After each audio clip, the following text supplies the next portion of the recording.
surface of the fluid by virtue it tries to minimize its surface area, minimize its surface area and the surface behaves like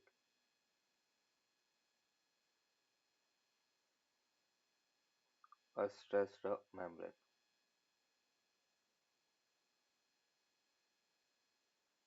A stressed membrane मतलब अपन कह रहे हैं कि liquid की surface एक stressed membrane की लगती है और वो अपना एरिया मिनिमाइज करना चाहती है। जैसे एक टैप से अगर वाटर ड्रॉप नीचे गिर रही है तो जैसे ही वाटर ड्रॉप अलग होगी वो स्फेरिकल हो जाती है ना। तो जो स्फेरिकल होने का रीजन है कि वो अपना एरिया मिनिमाइज करना चाह रही है, तो उसको अपन सरफेस टेंशन कहेंगे। अभी सरफेस टेंशन को अपन फाइंड कैसे करेंगे? जैसे ये अपने पास एक कंटेनर है, यहाँ पे बेटा अपन कह रहे कि ये इसके टॉप सरफेस है और टॉप सरफेस पर अपन कह रहे कि एक लाइन बेटा आपने ड्रॉ की और इस लाइन पर अपन कह रहे कि इस टाइप से फोर्स लगेगा और नेट फोर्स बेटा अपन कह रहे कि डाउनवर्ड लगेगा। ये लेंथ अपन कह रहे कि एल के इक्वल है, तो हम कहेंगे कि सरफेस टेंशन टी वो बेटा एफ बाई एल के इक्वल है। मतलब फोर्स पर यूनिट लेंथ उसको अपन सरफेस टेंशन कहेंगे। Force per unit length liquid की सरफेस पर अपन एल लेंथ ड्रॉ करें तो यूनिट लेंथ पर लगने वाले फोर्स को अपन सरफेस टेंशन कहेंगे, फोर्स पर यूनिट लेंथ। अभी जैसे अपन कह रहे हैं कि इस सरफेस टेंशन इसकी एसआई यूनिट की बात करें तो एसआई यूनिट होगा न्यूटन पर मीटर बेटा। डायमेंशन की बात करें तो डायमेंशन होगा m1 l0 t माइनस 2, ये इसका डायमेंशन है और एसआई यूनिट न्यूटन पर metre. Dimension m1 l0 t minus 2। Molecular theory to explain surface tension. जैसे अपन कह रहे कि एक कंटेनर है, इस कंटेनर में ये लिक्विड है। अभी तो अपन कह रहे कि इस लिक्विड पर एक पार्टिकल जस्ट मैंने टॉप पे लिया और एक अंदर लिया। ये पार्टिकल सपोज ए है और सरफेस पे पार्टिकल बी है। इस बी पार्टिकल पर फोर्स पी की बात करें तो फोर्स कुछ इस टाइप से लगेगा। नेट फोर्स बेटा कहाँ पे लगेगा? डाउनवर्ड लगेगा। और जो ए पार्टिकल है उस पर नेट फोर्स जीरो लगेगा क्योंकि सभी डायरेक्शन में सेम मॉलिक्यूल्स है, तो सभी फोर्स इक्वल एंड ऑपोजिट, तो नेट जीरो होगा। जबकि बी पर नेट फोर्स मतलब डाउनवर्ड लग रहा है। इसका मतलब सरफेस टेंशन केवल प्रॉपर्टी ऑफ द सरफेस है ना। लिक्विड के अंदर सरफेस टेंशन जीरो होता है, केवल टॉप सरफेस पर अपन कह रहे कि सरफेस टेंशन लगेगा। और इसको अपन इस टाइप से समझ सकते हैं, जैसे एक स्ट्रिंग है और स्ट्रिंग पर ऐसे अपन फोर्स लगाए ऐसे, ये बेटा ऐसे, तो ये कैसे स्ट्रेस्ड स्ट्रिंग अपने को दिखेगी? तो इस टाइप से अपन कह रहे कि सरफेस है वो भी नेट फोर्स डाउनवर्ड होता है, इसलिए डाउनवर्ड स्ट्रेस होके अपने को दिखेगी। ये अपने पास molecular theory to explain surface tension. Theta is absolute temperature and theta c is the critical temperature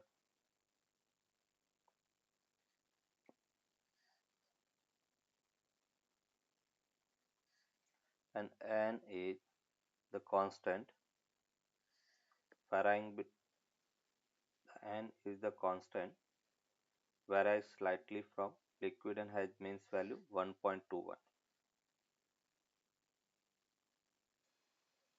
n is a constant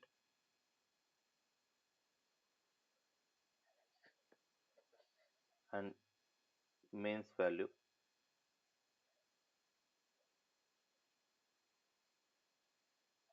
1.21। Next बेटा अपन कह रहे ये तो हमने टेम्परेचर का देखा, मतलब अपने को ये पता चल गया कि टेम्परेचर T बढ़ाने पर, टेम्परेचर अगर अपन करे कि बढ़ाते हैं या मतलब थीटा, टेम्परेचर को अपने थीटा से डिनोट किया है, तो अगर अपन कहेंगे कि थीटा इंक्रीज होगा तो उस केस में अपन कह रहे हैं कि सरफेस टेंशन विल डिक्रीज, और थीटा इक्वल्स टू थीटा सी पर temperature becomes zero, surface tension becomes zero at theta equals to theta c, surface tension becomes zero,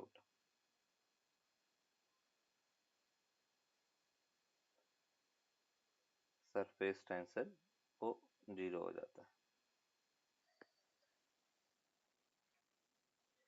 अभी अपन यहाँ पे बात करेंगे जो जैसे क्रिटिकल टेम्परेचर अपने डिफाइन किया है वो क्या है, तो क्रिटिकल टेम्परेचर थीटा सी, क्रिटिकल टेम्परेचर मतलब theta see when the surface tension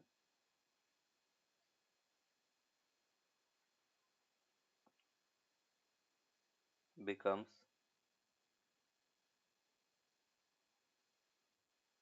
zero. जब सरफेस टेंशन अपन कह रहे कि जीरो हो जाता है तो उसको अपन क्रिटिकल टेम्परेचर डिफाइन करेंगे। नेक्स्ट बेटा अपन कह रहे कि टेम्परेचर के अलावा अगर हम इम्प्योरिटी की बात करें तो इम्प्योरिटी अगर अपन किसी लिक्विड में ऐड करेंगे तो सरफेस टेंशन बढ़ भी सकता है और सरफेस टेंशन घट भी सकता है, हल वो मटेरियल की प्रॉपर्टी पे डिपेंड करेगा। The surface tension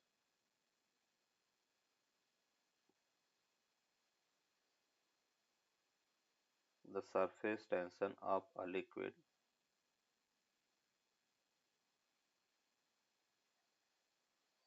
change changes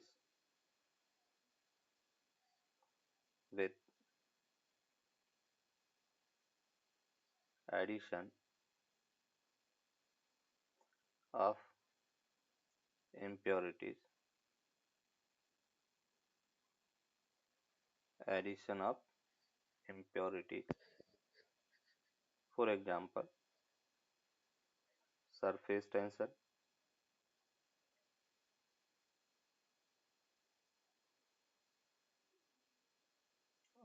of water increases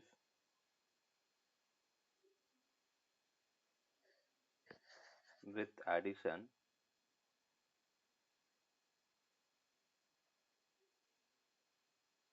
of highly soluble substance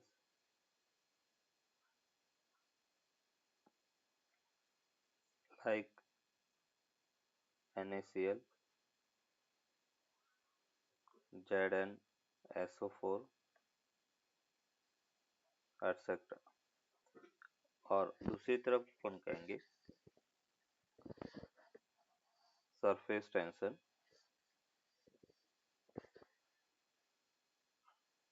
of water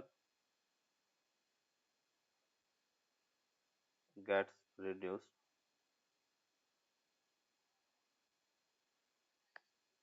with addition of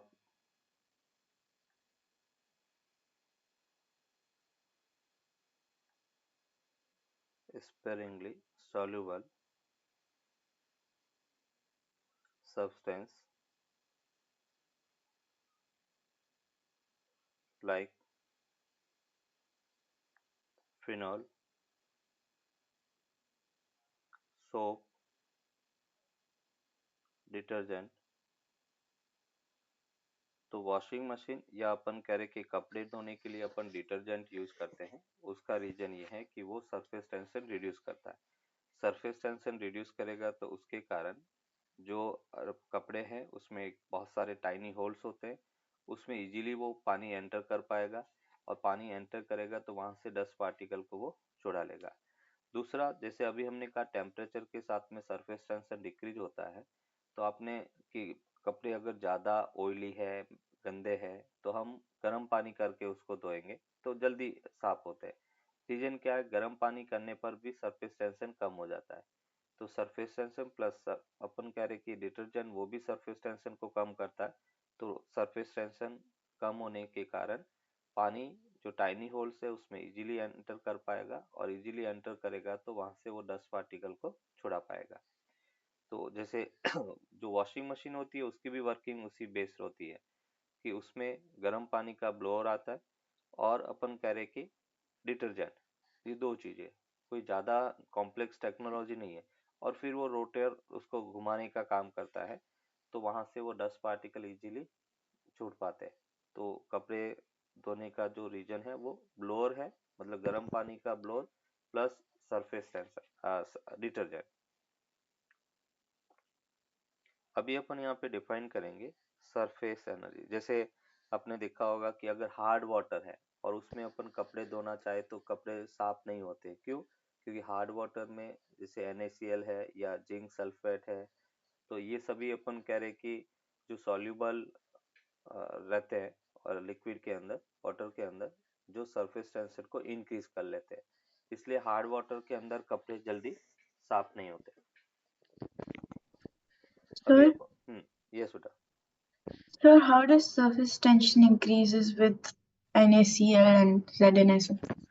हाँ, ये मतलब अपन कह रहे कि मटेरियल जैसे हार्ड वाटर, मैंने अब बात का हार्ड वाटर मतलब खारा पानी जो होता है, उसमें इस टाइप से जिंक सल्फेट है, NaCl है, या अपन कह रहे मैग्नीशियम सल्फेट है, ये सॉल्ट अपन कह रहे कि सॉल्यूबल होते हैं, हाईली सॉल्यूबल होते हैं, और वो वाटर के साथ ऐड हो रखे होते हैं। तो उसके कारण अपन कह रहे कि सरफेस टेंशन है वो बढ़ जाता है, और सरफेस टेंशन बढ़ेगा तो कपड़े अपन कह रहे कि साफ नहीं होते हैं। क्यों? क्योंकि मैंने कहा कि कपड़ों को अगर साफ करना है, कपड़े के अंदर जो टाइनी होल्स है वहां पे लिक्विड तभी एंटर कर पाएगा जब अपन कह रहे कि सरफेस टेंशन कम होगा। जैसे एक और सरफेस टेंशन का अपन एग्जांपल दे तो अ, जब हम सोल्डर करते हैं इलेक्ट्रॉनिक वर्कशॉप में, जैसे सोल्डर करते हैं, तो सोल्डर करने से पहले जो सोल्डरिंग वायर है उसको अपन कह रहे कि वहाँ का मतलब जो मैकेनिक है वो ऐसे डिप करेगा एक लिक्विड में या पाउडर में, और उसके बाद में फिर सोल्डरिंग करेगा। तो ये जो सोल्डरिंग है वो जो फ्लक्स जिसे अपन कहते हैं फ्लक्स, फ्लक्स के अंदर डिप किया, फिर अपन कह रहे कि उस वायर को मेल्ट किया और जॉइंट के साथ में लगा दिया। तो जो फ्लक्स यूज करते हैं वो फ्लक्स बेसिकली सरफेस टेंशन को रिड्यूस करता है, ताकि अपन कह रहे कि जैसे ये जॉइंट है, इस जॉइंट के बीच में हल्की सी एयर है, वहां पे भी अपन कह रहे वो इजीली एंटर कर पाए लिक्विड। अगर सरफेस टेंस फ्लक्स यूज नहीं करते तो क्या होता, बीच में एयर गैप रह जाता है, और एयर गैप रह गया इसका मतलब अपन कह रहे कि जो जॉइंट है वो अच्छा नहीं हुआ। जॉइंट को और स्ट्रॉन्ग करने के लिए वहां पर एयर गैप नहीं रहे, लिक्विड इजीली एंटर करे, इसलिए हम फ्लक्स यूज करते हैं। तो सोल्डरिंग के टाइम में जो फ्लक्स यूज करते हैं वो सरफेस टेंशन को रिड्यूस करने का काम करता है। Yes, sir. अभी अपन बात करते हैं सरफेस एनर्जी।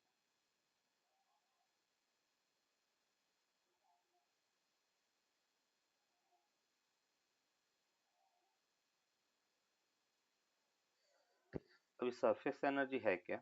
जैसे अपन कह रहे कि एक वायर फ्रेम है बेटा, इस टाइप से अपन कह रहे कि एक वायर की फ्रेम है, और उस फ्रेम को हमने सोप फिल्म के अंदर, सोप वाटर के अंदर डिप किया, और जैसे बेटा सोप वाटर में अपन डिप करेंगे तो इस टाइप से अपन कह रहे कि इसमें सोप फिल्म बनेगी ऐसे, और सोप फिल्म बन रही है। सोप फिल्म में अपन कह रहे कि स्लाइडर, अब मैंने कहा कि सरफेस टेंशन अपना एरिया मिनिमाइज करना चाहेगा, इस टाइप से बेटा अपन कह रहे कि सरफेस टेंशन के कारण फोर्स लगेगा, और सरफेस टेंशन के कारण फोर्स लग रहा है वो अपना एरिया मिनिमाइज करना चाहेगा। तो इनिशियली जैसे बेटा अपन कह रहे कि ये P Q R S है। अभी अपन कह रहे कि ड्यू टू एक्सटर्नल फोर्स, हमने बेटा फोर्स लगाया और फोर्स लगाकर इसको x डिस्टेंस से डिस्प्लेस किया। तो अभी अपन कह रहे कि जब x डिस्टेंस से डिस्प्लेस करेगा और इक्विलिब्रियम में बेटा अपन फोर्स देखे तो फोर्स क्या होगा, तो देखो इसकी लेंथ बेटा L के इक्वल है, तो T इंटू एल एक तरफ और दूसरे तरफ जस्ट डबल हो गया, क्योंकि सोफ जो फिल्म है ये अपन कह रहे कि सोफ फिल्म है और सोफ फिल्म में दो फ्री सरफेस होती है। एक सरफेस पर surface tension T into l लगा, दूसरी सरफेस पर भी surface tension T into l लगेगा, तो टोटल सरफेस टेंशन के कारण लगने वाला force F equals to t l के इक्वल है। मतलब हम ये कह सकते हैं कि सरफेस टेंशन के कारण जो फोर्स लगेगा वो 2TL के इक्वल है। इसको अपन कहेंगे force due to surface tension.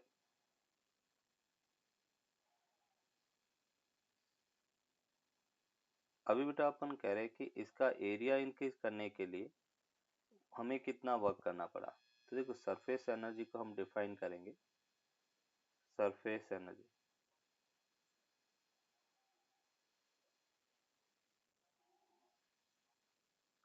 the work done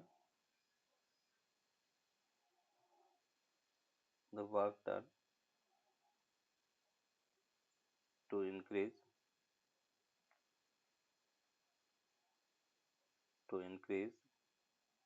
the surface area of the work done to increase the surface area of the liquid surface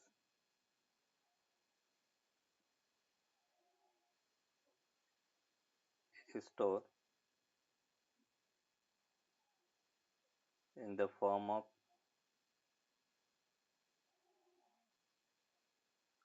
surface energy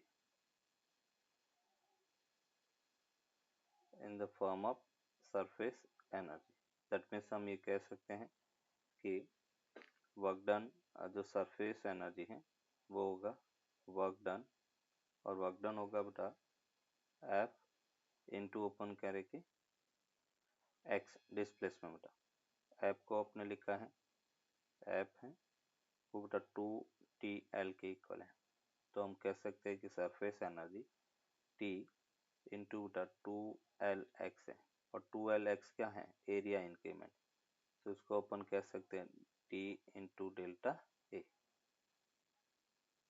surface tension into बेटा अपन कह रहे कि एरिया इंक्रीमेंट, वो अपन कह रहे surface energy के इक्वल होगा।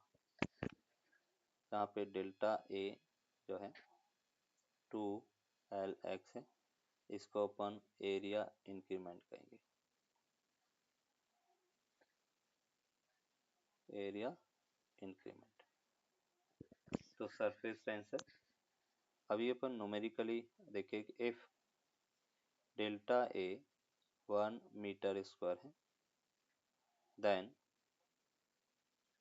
Surface energy will equal to surface tension. तो हम कहेंगे कि अगर एरिया इंक्रीमेंट 1 मीटर स्क्वायर हो तो सरफेस टेंशन ही सरफेस एनर्जी न्यूमेरिकली है ना, numerically surface tension will be equal to surface energy.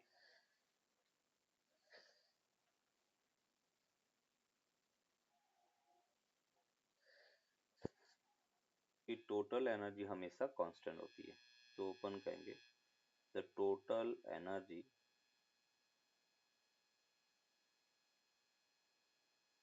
Of the liquid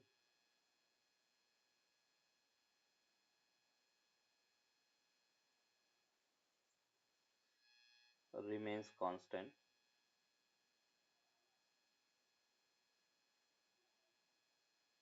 और जो टोटल एनर्जी जो है वो होता है surface energy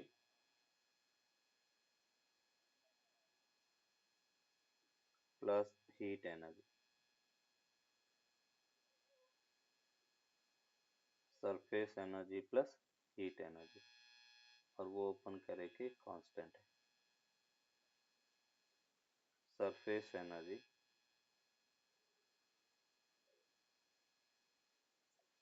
plus heat energy, वो अपन कह रहे दोनों का सम, और वो हमेशा कांस्टेंट रहती है। अभी जैसे बेटा अपन कह रहे कि अगर सरफेस एनर्जी डिक्रीज होती है तो हीट एनर्जी को क्या होना पड़ेगा, इंक्रीज होना पड़ेगा। तो जैसे अपन कह रहे कि वाटर कूलर के अंदर गर्म पानी भरा हुआ है, उसके बावजूद भी वो हवा ठंडी देगा। रीजन क्या है कि वाटर कूलर से अपन कह रहे पानी टाइनी ड्रॉपलेट्स के फॉर्म में बाहर निकलेगा, और ड्रॉपलेट्स अगर हैं तो एरिया बढ़ा तो सरफेस एनर्जी इंक्रीज हुई, सरफेस एनर्जी इंक्रीज होगी तो अपन कह रहे हीट एनर्जी डिक्रीज होगी। दूसरा, जैसे मटका होता है, मिट्टी का जो पॉट होता है, उसमें पानी ठंडा रहता है ना। रीजन क्या है कि उसमें जो मिट्टी का पॉट होगा उसमें इनफाइनाइट अपन कह रहे टाइनी होल्स होते हैं, पोरस होता है वो, एंड पोरस है, इनफाइनाइट टाइनी होल्स है, तो क्या होता है, सरफेस एरिया बढ़ा, और सरफेस एरिया बढ़ेगा तो उस केस में अपन कह रहे कि सरफेस एनर्जी बढ़ी, सरफेस एनर्जी बढ़ी तो हीट एनर्जी ऑटोमेटिकली क्या होगी, डिक्रीज हो जाएगी। फाउंटेन का पानी अपने को हमेशा ठंडा लगता है, रीजन क्या है, सरफेस एरिया बढ़ा, और सरफेस एरिया बढ़ा तो सरफेस एनर्जी बढ़ी, तो हीट एनर्जी ऑटोमेटिकली क्या हो जाएगी बेटा, डिक्रीज हो जाएगी। तो ये अपन कह रहे हैं कि टोटल एनर्जी हमेशा कांस्टेंट रहती है। नेक्स्ट बेटा अपन बात कर रहे हैं कुछ एग्जांपल, जैसे अपन देखे सरफेस एनर्जी से रिलेटेड और सरफेस टेंशन से रिलेटेड। ये जैसे बेटा एक कंटेनर है,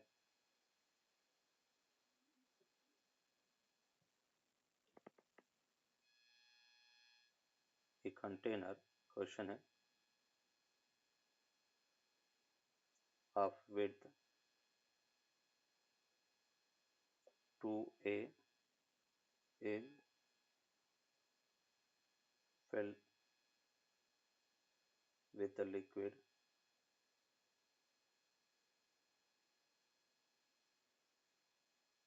A, filled with the liquid, a thin wire of weight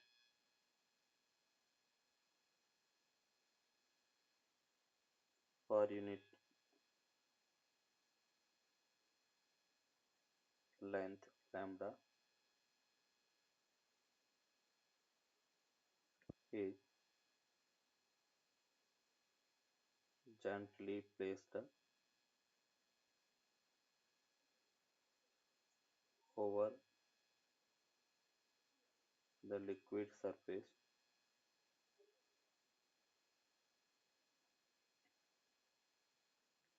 in the middle of the surface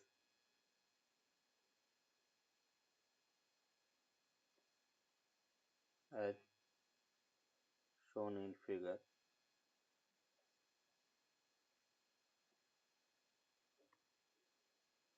As a result, the liquid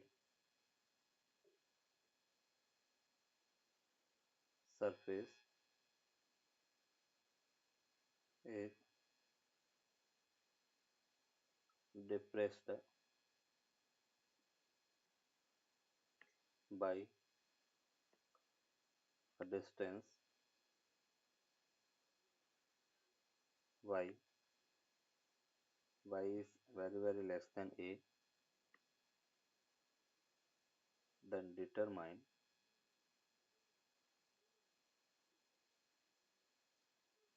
the surface tension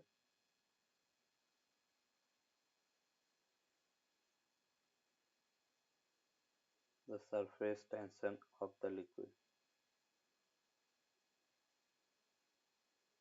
of the liquid।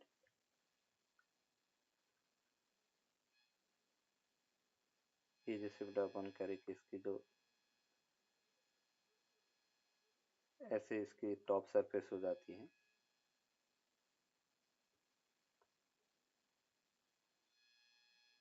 ऐसे अपन कह रहे जैसे वायर रखेंगे अपन तो ऐसे डिप्रेस हो गई। सपोज अपन कह रहे कि कितनी डिस्टेंस से ये डिप्रेस हुई बेटा, वाई डिस्टेंस से, ये अपन कह रहे हैं कि डिप्रेसिव, और अपने को सरफेस टेंशन फाइंड करना। तो देखो कैसे करेंगे। सपोज बेटा अपन कह रहे हैं कि ये इसका वेट फोर्स है वो कहाँ पे लगेगा, mg बेटा डाउनवर्ड लग रहा है। यहाँ पे अपन कह रहे हैं सरफेस टेंशन के कारण अगर मैं फोर्स की बात करता हूँ तो फोर्स क्या होगा सरफेस टेंशन के कारण जैसे फोर्स बेटा यहाँ पे लगेगा T इंटू एल, और मैं इसको एंगल थीटा लेता हूँ, तो ये भी बेटा एंगल क्या होगा, थीटा। मैं इस यहाँ से टी एल है तो इस डायरेक्शन में क्या होगा, टी एल कॉस थीटा बेटा, क्योंकि फोर्स होता है सरफेस टेंशन इंटू लेंथ। इस वायर की लेंथ एल है तो टी इंटू एल, और इसके कारण भी टी इंटू एल, तो 2t cos theta.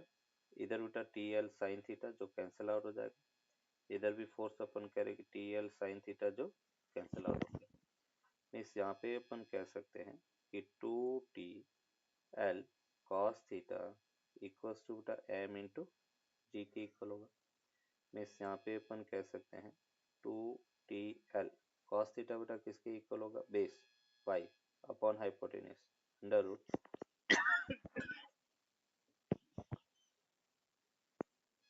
Y square plus A square, क्योंकि इसकी लेंथ बेटा ये ए के इक्वल अपने को दिया हुआ है। तो hypotenuse root of Y square plus A square. Mass बेटा क्या होगा, linear mass density into length lambda L into जी के इक्वल होगा। एल से एल बेटा कैंसिल आउट हो गया। मीन्स हमें टी चाहिए, तो टी को अपन लिख सकते हैं लैम्डा जी, और ये अपन कह रहे कि root Y square plus A square upon 2 Y के इक्वल होगा। अभी अपन कह रहे इसमें अप्रोक्सीमेशन लगाया, हमें पता है कि y is very less than a है, तो अपन y को नेग्लिजिबल मान सकते हैं। तो उस केस में सरफेस टेंशन होगा lambda g a upon 2 y के इक्वल होगा। ये बेटा सरफेस टेंशन इसका होगा, क्योंकि जो डिप्रेशन हो रहा है वो बेटा अपन कह रहे कि वेरी स्मॉल है, तो हम कह सकते हैं कि lambda g y is very less than a, और उस केस में लैम्डा जी a अपन y के इक्वल होगा।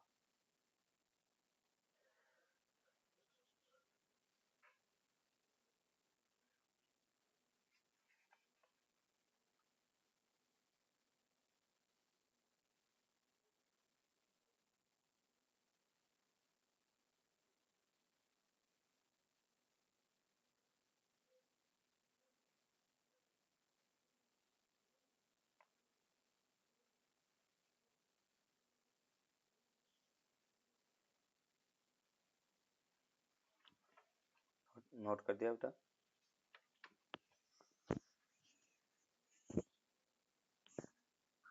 Yes, sir.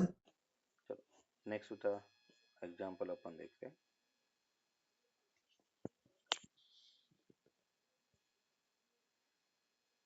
A soap bubble has radius r and thickness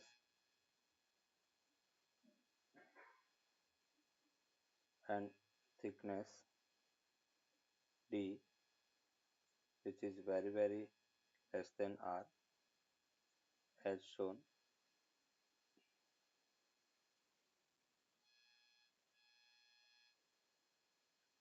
As shown, it collapses into a spherical drop,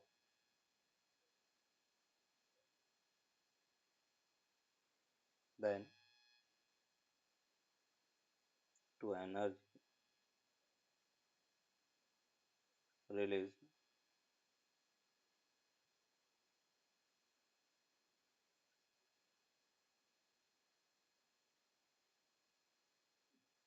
then to energy released and pressure in that process.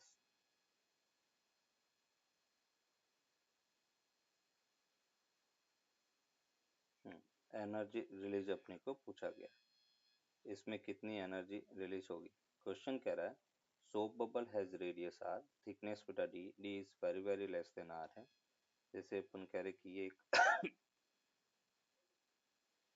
इस type से बेटा, और इस type से एक soap bubble है, इसकी radius बेटा अपन कह रहे कि आर है, और थिकनेस अपन कह रहे कि डी के इक्वल है।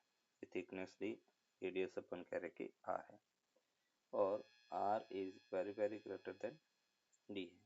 ये बेटा अपने को गिवन है। तो अपने को पूछा गया है कि सरफेस एनर्जी रिलीज मतलब सरफेस एनर्जी कितना है। It collapse into spherical drop. जब ये स्फेरिकल ड्रॉप बनेगी तो बेटा अपन कह रहे कि इस टाइप से पूरा एक स्फेयर बनेगा। सपोज अपन कह रहे कि इसकी फाइनल रेडियस बेटा आर है, तो एक तो अपन कह सकते हैं इसका वॉल्यूम कंजर्व कर सकते हैं बेटा। इनिशियली अपन कह रहे कि वॉल्यूम कितना होगा, तो मैं ये कह सकता हूँ area 4 pi R square into अपन कह रहे थिकनेस डी हो गया, है ना। 4 पाई आर स्क्वायर इंटू अपन कह रहे कि डी, तो 4 पाई आर स्क्वायर इंटू अपन कह रहे कि डी, वो अपन कह रहे कि वॉल्यूम हो गया, और वो वॉल्यूम कितना होगा बेटा 4/3 पाई आर क्यूब के इक्वल होगा। 4 पाई से 4 पाई बेटा कैंसिल आउट हो गया, मीन्स स्मॉल आर उसको अपन लिख सकते हैं 3 r² ये बेटा डी के इक्वल होगा, और उसको होल पावर 1/3। ये बेटा अपन कह रहे कि उसकी जो स्फीयर बन रहा है उसका एरिया होगा। अभी अपन कह रहे कि सरफेस एनर्जी बेटा अपने को फाइंड करना है, और सरफेस एनर्जी क्या होगा T इंटू बेटा अपन कह रहे कि delta A, T into delta A, area increment या एरिया डिक्रीमेंट। तो यहाँ पे अपन कह रहे हैं कि T इनिशियल एरिया बेटा ज़्यादा था, तो 2 इंटू 4 पाई आर स्क्वायर, क्योंकि एक बेटा इनर सरफेस और दूसरी आउटर सरफेस, दो फ्री सरफेस, तो initial area 2 into 4 pi R square and final area बेटा 4 पाई स्मॉल आर का स्क्वायर हो गया, और स्मॉल आर की वैल्यू बेटा अपन यहाँ से रखेंगे, तो हमें मिला टी, ये बेटा अपन कह रहे कि 8 pi R square capital R square minus 4 pi ये बेटा 3 r² डी होल पावर 2/3 हो गया। मीन्स यहाँ पर 4 पाई को अपन कॉमन ले ले, तो जो सरफेस एनर्जी है वो बेटा अपने को मिला T इंटू 4 पाई कॉमन ले लिया, ये अपने पास 2 r² minus 3 r² D whole power 2/3 के इक्वल हो। ये बेटा एनर्जी रिलीज होगा, जितना सरफेस एनर्जी कम हुआ तो वो T इंटू डेल्टा ए के इक्वल होगा।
Done, sir. नेक्स्ट अपन देखेंगे वन मोर एग्जांपल। ये सपोज बेटा अपन कह रहे कि n ड्रॉपलेट्स है, n ड्रॉप्स है, और n ड्रॉप्स जिसकी रेडियस बेटा अपन कह रहे कि स्मॉल r है, सरफेस टेंशन बेटा t है, और ये मिलकर एक बड़ी ड्रॉप बना रहे हैं। तो अपने को पूछा गया है कि फाइंड द टेम्परेचर इंक्रीमेंट, क्योंकि सरफेस एनर्जी बेटा कम हो रहा है तो अपन कह रहे कि हीट एनर्जी इंक्रीज होगी। find the temperature increment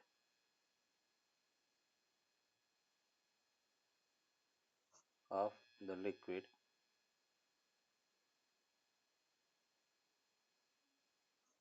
हमें बेटा लिक्विड की डेंसिटी रो गिवन है, ये डेंसिटी है,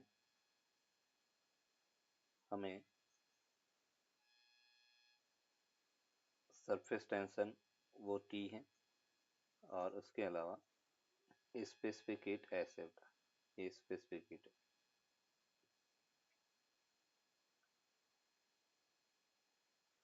अभी अपन कह रहे कि मुझे टेम्परेचर इंक्रीमेंट फाइंड करना है, तो मैं यहाँ पे कह सकता हूँ कि heat energy delta Q is equals to decrement in surface energy. जितना सरफेस एनर्जी में डिक्रीमेंट हुआ उतना बेटा हीट एनर्जी इक्वल होगा, हीट एनर्जी बढ़ेगा, क्योंकि हमने कहा टोटल एनर्जी कांस्टेंट होता है, surface energy plus heat energy constant, अगर सरफेस एनर्जी डिक्रीज हो रहा है तो हीट एनर्जी को बढ़ना पड़ेगा। अभी हीट एनर्जी को हम लिख सकते हैं एम एस डेल्टा थीटा बेटा। डेल्टा ई एस क्या होगा, तो अपन कहेंगे सरफेस टेंशन इंटू अपन कह रहे कि इनिशियली टोटल एरिया बेटा N into 4 pi small R square. Suppose बड़ी ड्रॉप है, उसका area 4 pi capital R equal के इक्वल। और अपने को डेल्टा थीटा फाइंड करना है, तो मैं यहाँ पे कह सकता हूँ टी अपॉन बेटा M into S N into 4 pi small R square minus 4 pi capital R square होगा। मास को क्या लिख सकते हैं, वॉल्यूम इंटू डेंसिटी, मतलब टी ये बेटा अपने को मिला 4/3 pi R cube into N into S और into rho density N 4 pi R square minus 4 pi capital R square होगा। 4 पाई से 4 पाई कैंसिल आउट हो गया, मीन्स टी अपॉन ये अपने पास हो गया रो एस, यहाँ से अपने को मिला N R square upon N R cube, नीचे ऊपर 3 आ जाए, minus R square upon N R cube के इक्वल होगा, एन से N cancel out, R square से R square.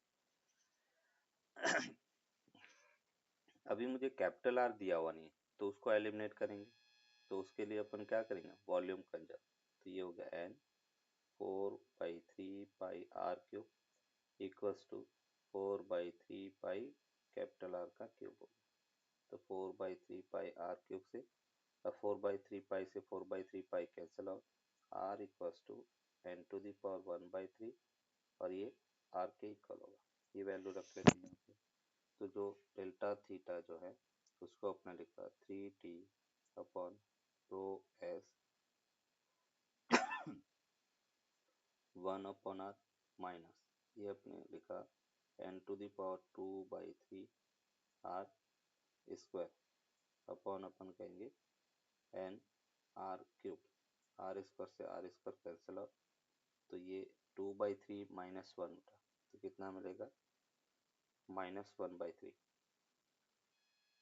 3T upon rho S into R, इसको बाहर ले लिया 1 minus N to the power ये बेटा हो गया -1/3। इस टाइप से बेटा अपन करें कि टेम्परेचर इंक्रीमेंट होगा।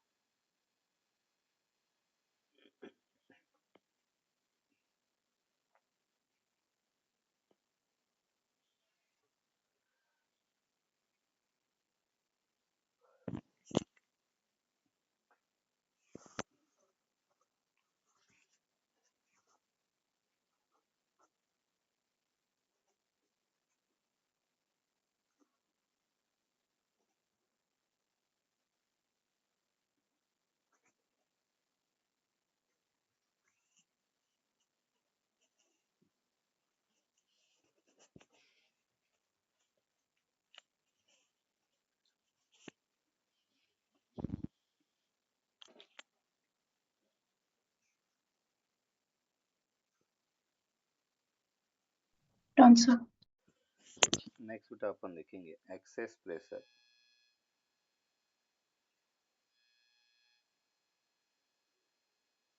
excess pressure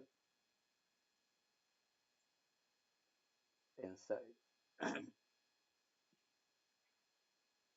a drop liquid drop excess pressure inside a liquid drop.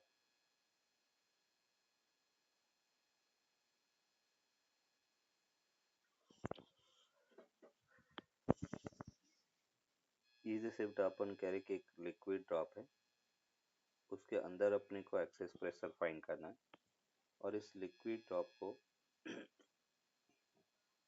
अब अगर अपन दो पार्ट में, ये जैसे बेटा लिक्विड है और उसको दो पार्ट में अपन डिवाइड करें तो इसका क्रॉस सेक्शन कुछ इस टाइप से होगा। ये बेटा अपन कह रहे कि लिक्विड है,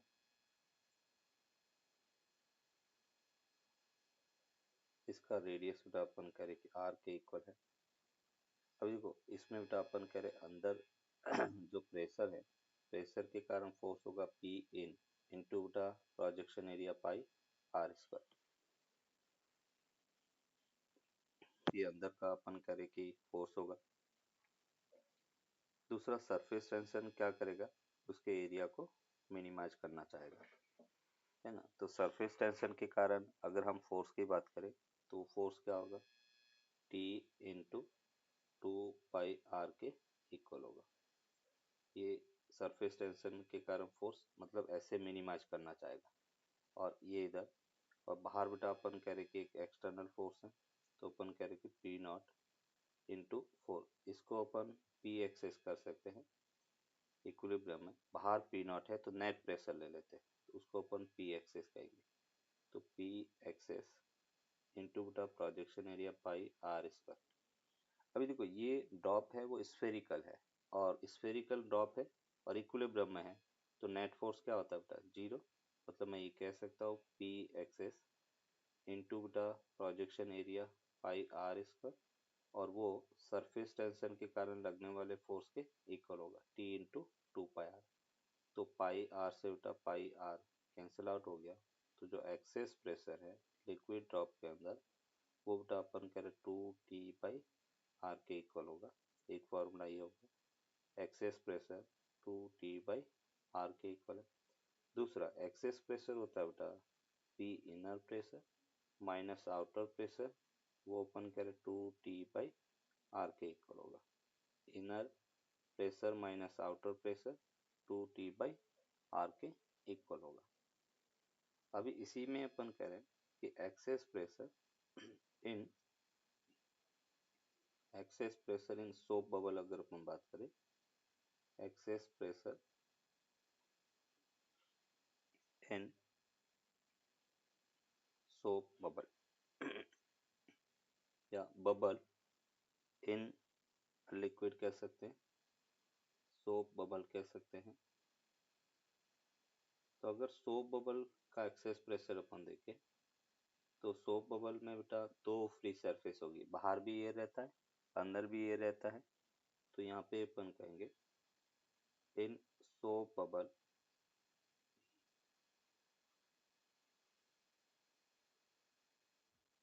there is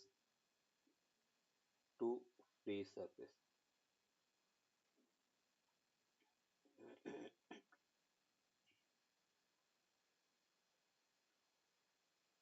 in soap bubble there is two free surfaces.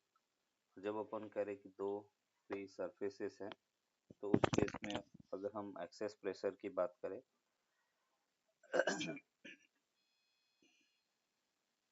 In soap bubble there is two free surfaces, तो उस केस में बेटा अपन यहाँ पे लिखेंगे पी एक्सेस इंटू बेटा एरिया पाई आर स्क्वायर। और ये जो सरफेस टेंशन के कारण फोर्स जो लग रहा है वो जस्ट टू टाइम्स हो जाएगा, two into T into two pi R, क्योंकि एक अंदर भी बेटा सरफेस टेंशन के कारण फोर्स लगेगा, एक बाहर भी सरफेस होगा, तो two T into two pi R. और यहाँ से अपने को मिलता है P excess that will be equals to four T by R. Soap bubble के अंदर एक्सेस प्रेशर 4T/r होगा और उसको हम लिख सकते हैं P in minus P out that is 4T/r।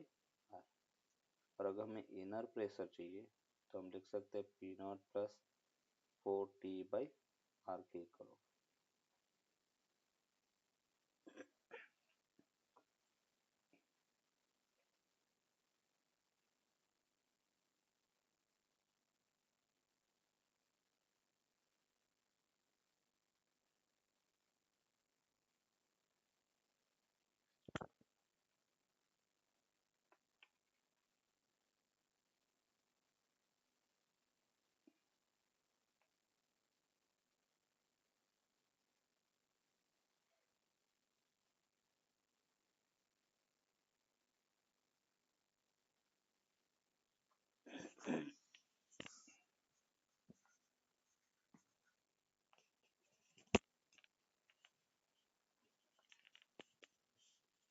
Done, sir.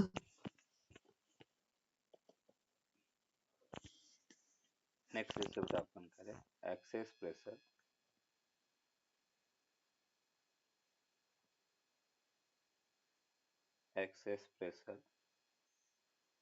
inside a curved surface बेटा। अगर अपन कह रहे कि कर्व सरफेस है तो एक्सेस प्रेशर कैसे अपन देखेंगे। फर्स्ट बेटा अपन कह रहे अगर इस टाइप से कॉनकेव सरफेस है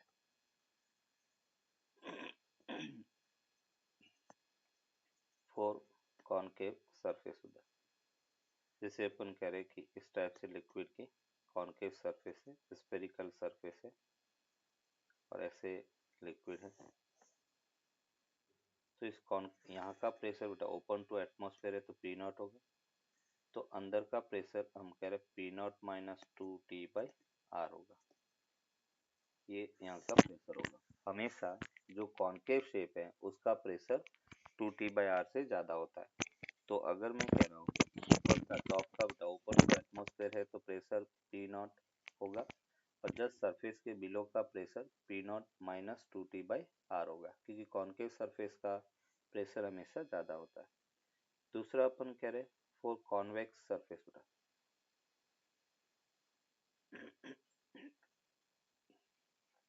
अगर इस टाइप से बेटा अपन कह रहे कि सरफेस है, टॉप सरफेस कॉन्वेक्स है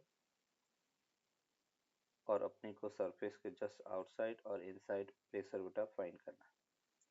तो यहाँ का प्रेशर अपन कह रहे कि पी नॉट है, इस पॉइंट का प्रेशर कितना होगा पी नॉट प्लस 2T/r के इक्वल होगा। आउटसाइड प्रेशर अपन कह रहे कि पी नॉट है और अंदर का pressure P not plus 2T/r के इक्वल होगा। ये अपने पास कॉन्वेक्स सरफेस है।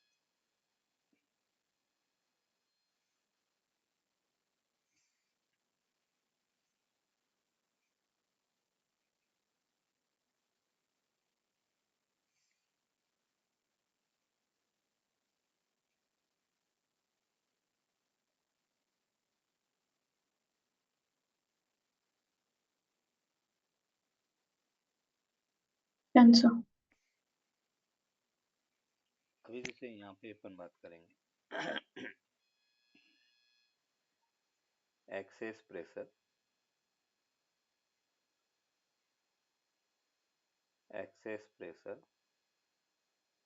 इन अ लिक्विड, ये केवल जेई के पॉइंट ऑफ व्यू से है ना, नीट वाले को ये नहीं पूछा जाता। Excess pressure in a liquid having more than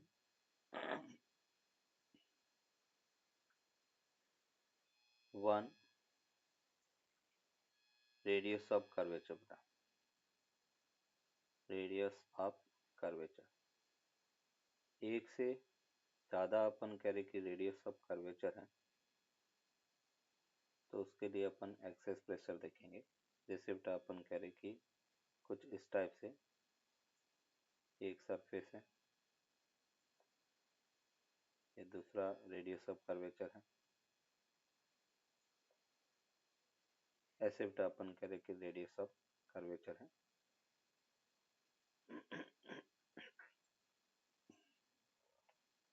ये सपोज बेटा अपन कह रहे कि रेडियस ऑफ कर्वेचर R1 है,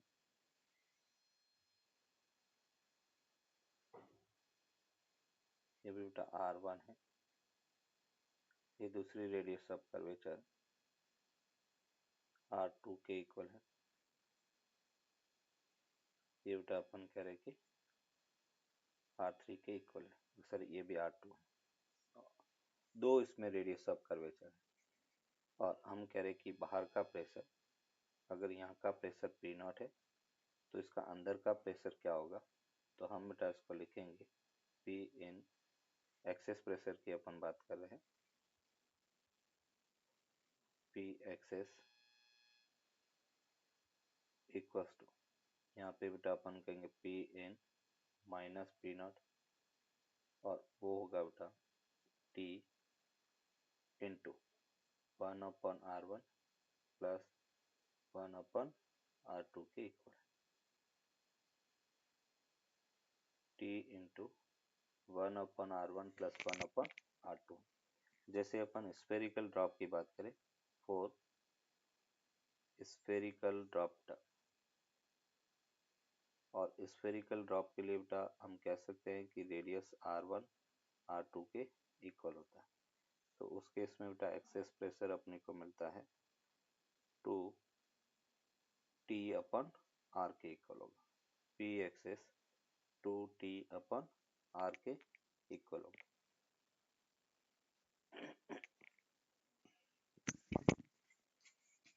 P एक्सेस वो अपने पास है 2T/R के इक्वल होगा।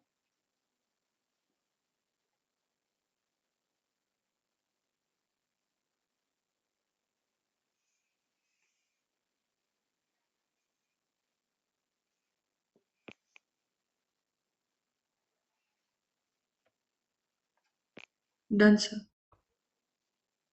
तो देखो इससे रिलेटेड एक एग्जांपल देखें। फॉर एग्जांपल ये जैसे बेटा अपन कह रहे कि दो ग्लास ट्यूब है, एक ग्लास ट्यूब है, इसके बीच में बेटा अपन कह रहे कि अगर मर्करी ड्रॉप है तो बेटा इस टाइप से ये ड्रॉप होगी। हम कह रहे कि बाहर का प्रेशर बेटा अपन कह रहे कि P0 है, अंदर का प्रेशर कितना होगा, तो अंदर का प्रेशर P0 प्लस T/R के इक्वल होगा। R यहाँ पे रेडियस ऑफ कर्वेचर है, यहाँ पे 2T/R नहीं लिखेंगे क्योंकि इसमें इसकी रेडियस R है और ये जो दूसरी कर्वेचर है उसकी रेडियस इनफाइनाइट है, तो हम कहेंगे अंदर का प्रेशर P0 प्लस T/R के इक्वल होगा। अगर ये मर्करी है तो उसका शेप कुछ इस टाइप से होगा। अगर इस मर्करी की जगह हम वाटर ड्रॉपलेट ले बेटा, तो ये जैसे अपन कह रहे कि वाटर ड्रॉप अगर है तो उसका शेप अपन कह रहे कि ऐसे होगा। तो अगर मैं कह रहा हूँ कि यहाँ का open to atmosphere pressure P0 है तो अंदर का प्रेशर P0 माइनस T/R के इक्वल होगा।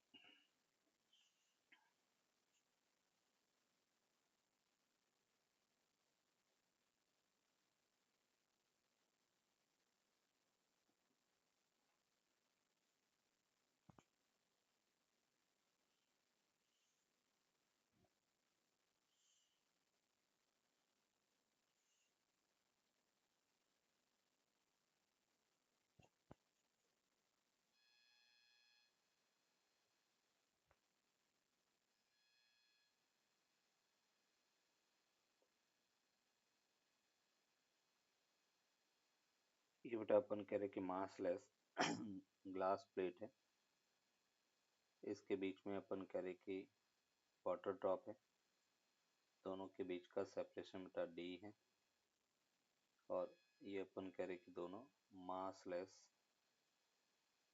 दिया हुआ है। डेंसिटी बेटा अपन कह रहे कि 2 है, सरफेस टेंशन T के इक्वल है। हमें पूछा गया है और इसका जो कांटेक्ट एरिया है वो A के इक्वल है। हमें पूछा गया है कि find the force F separate the glass plate, to separate the glass plate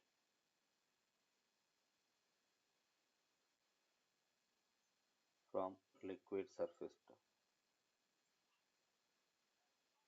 from liquid surface, liquid surface से ग्लास प्लेट को उठा, अगर अपने को सेपरेट करना है तो क्या करेंगे वो अपने को बताना है। Find the force F two separate the glass plate from liquid surface. अभी देखो कैसे बेटा, प्रेशर के कारण अगर मैं कह रहा हूँ कि यहाँ पे फोर्स अपन देखे तो पी नॉट इंटू ए होगा, और इस पॉइंट पे बेटा अपन कह रहे कि प्रेशर अपन देखे तो पी नॉट है, और अभी हमने कहा कि अंदर प्रेशर कितना होगा, P not minus T by R होगा।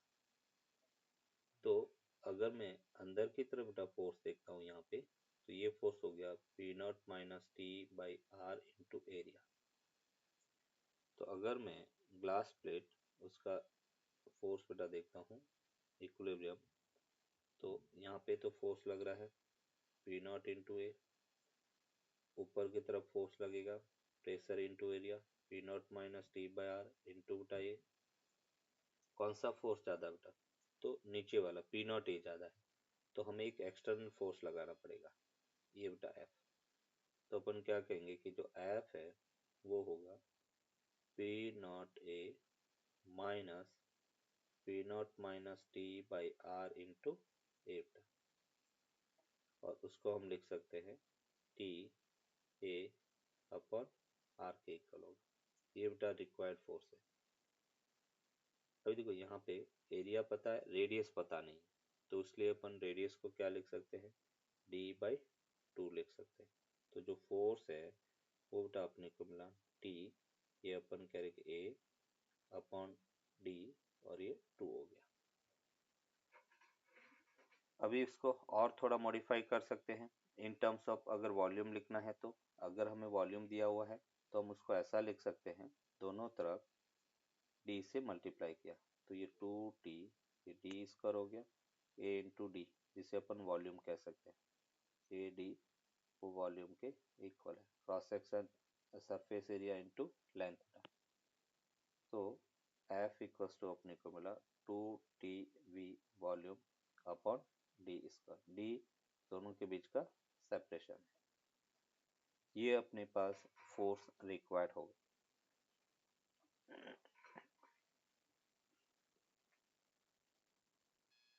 Find height H, find the height H, कितनी हाइट तक बेटा अपन करें कि लिक्विड राइज किया वो अपने को फाइंड करना। मीन्स यहाँ पे अपन कहेंगे गिवन क्या है, टी बेटा सरफेस टेंशन गिवन है,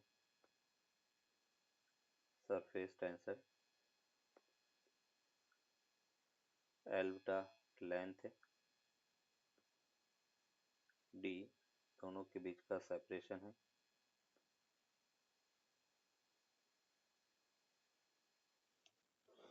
इसको दो तरीके से कर सकते हैं। एक तो बेटा अपन कहेंगे कि मैं यहाँ का प्रेशर देखता हूँ तो वो प्रेशर क्या होगा पी नॉट, अंदर का प्रेशर क्या होगा बेटा, तो P not minus T upon R बेटा, और इस पॉइंट का प्रेशर क्या होगा P not minus T by R plus H rho जी, और हमें पता है इस पॉइंट का प्रेशर पी नॉट होगा, same height same liquid pressure same होता है, तो प्रेशर को इक्वल कर दिया।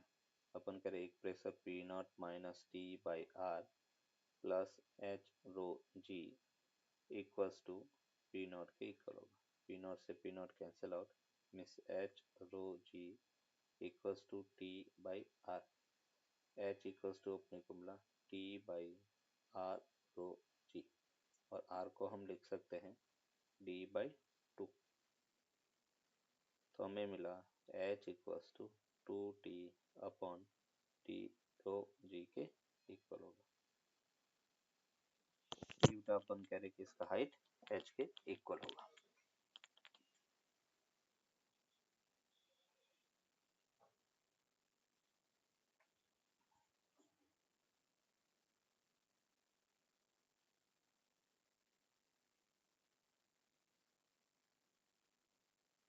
Done, sir.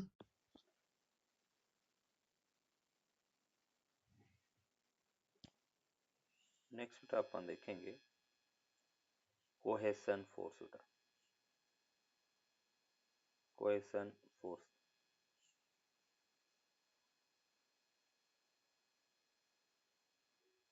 Same type of molecules के बीच में लगने वाला अट्रैक्शन फोर्स, उसको कोहेसन फोर्स कहेंगे। मीन्स हम कह सकते हैं the attraction force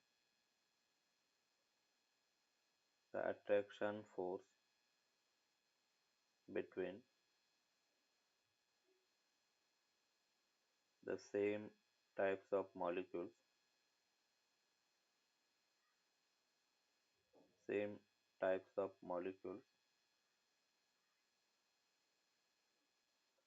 the attraction force between the same types of molecules is called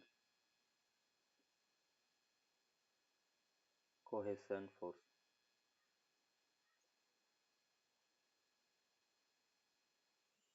The attraction force between the same type of molecules is called cohesion force. तो उसको अपन cohesion force कहेंगे। जैसे for example हम कहेंगे solid के अंदर cohesion force सबसे ज़्यादा होता है, इसलिए उसकी एक डेफिनेट शेप होता है बेटा। तो हम कह सकते हैं कि in solid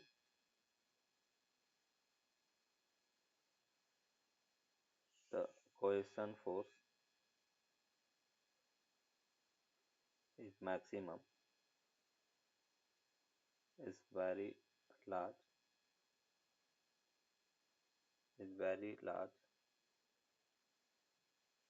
due to this solid have definite shape. Solid है वो definite shape and size होगा।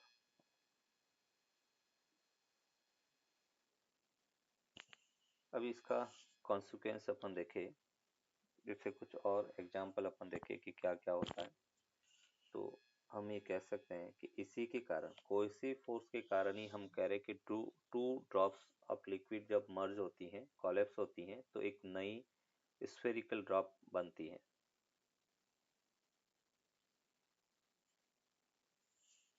Two drops of a liquid combined into one drop when brought in contact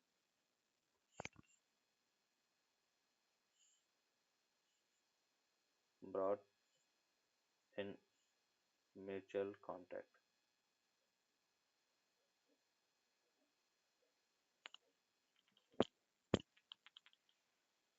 second अपन कहेंगे जैसे दो ग्लास प्लेट्स हैं, उनके बीच में अगर अपन लिक्विड रखे, है ना, वेट रखे और फिर उसको सेपरेट करना चाहे तो वो नहीं हो पाती है due to strong cohesive force between molecules of water.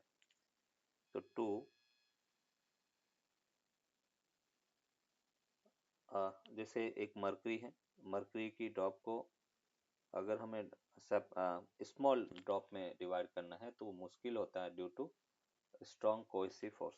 तो यहाँ पे अपन कहेंगे कि in mercury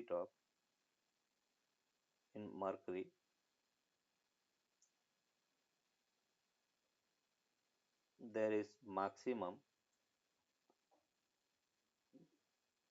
cohesive force,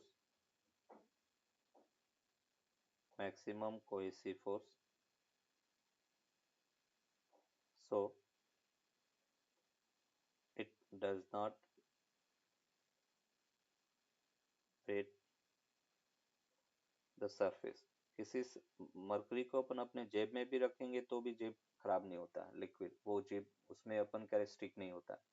liquid mercury की ड्रॉप को अपन फ्लोर पे फेंक दे और वापस अपन उसको इकट्ठा कर सकते हैं, क्योंकि वो किसी के साथ में स्टिक नहीं होगा due to strong cohesive force.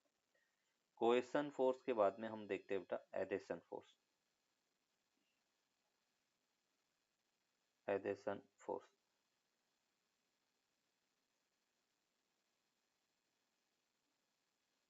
Adhesion force उसको अपन कहेंगे डिफरेंट टाइप्स ऑफ मॉलिक्यूल्स के बीच में जो फोर्स लगता है उसको अपन एडेशन फोर्स कहेंगे। The force of attraction, the force of attraction between, the force of attraction between two different types of molecules, different types of molecules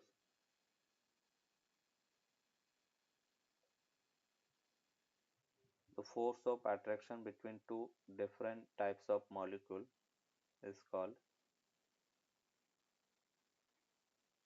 adhesive या adhesion force बेटा, adhesion force। जैसे इसके consequence देखें बेटा, इसका application देखें तो हम बोर्ड पर लिख पाते हैं due to adhesive force. Ink और बोर्ड के बीच में हम कह रहे कि एडेशन फोर्स होगा, हम ग्लास प्लेट पर नहीं लिख पाते। क्यों? क्योंकि ग्लास और इंक के बीच में एडेशन फोर्स नहीं होता है।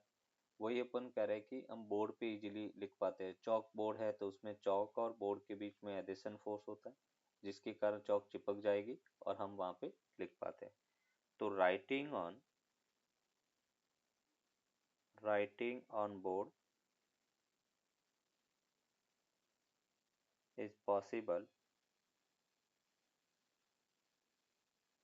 due to adhesion force।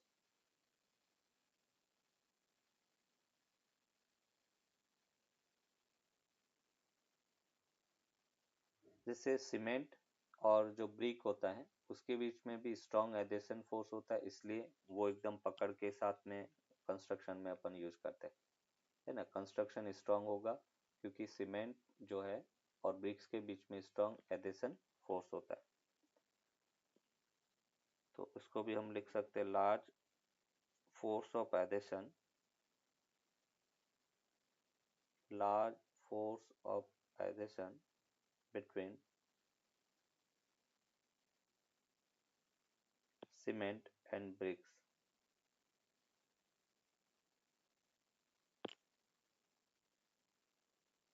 helps us in construction, in construction work में अपन कह रहे कि ये हेल्प करता है। Large force of adhesion between cement and bricks helps us in construction।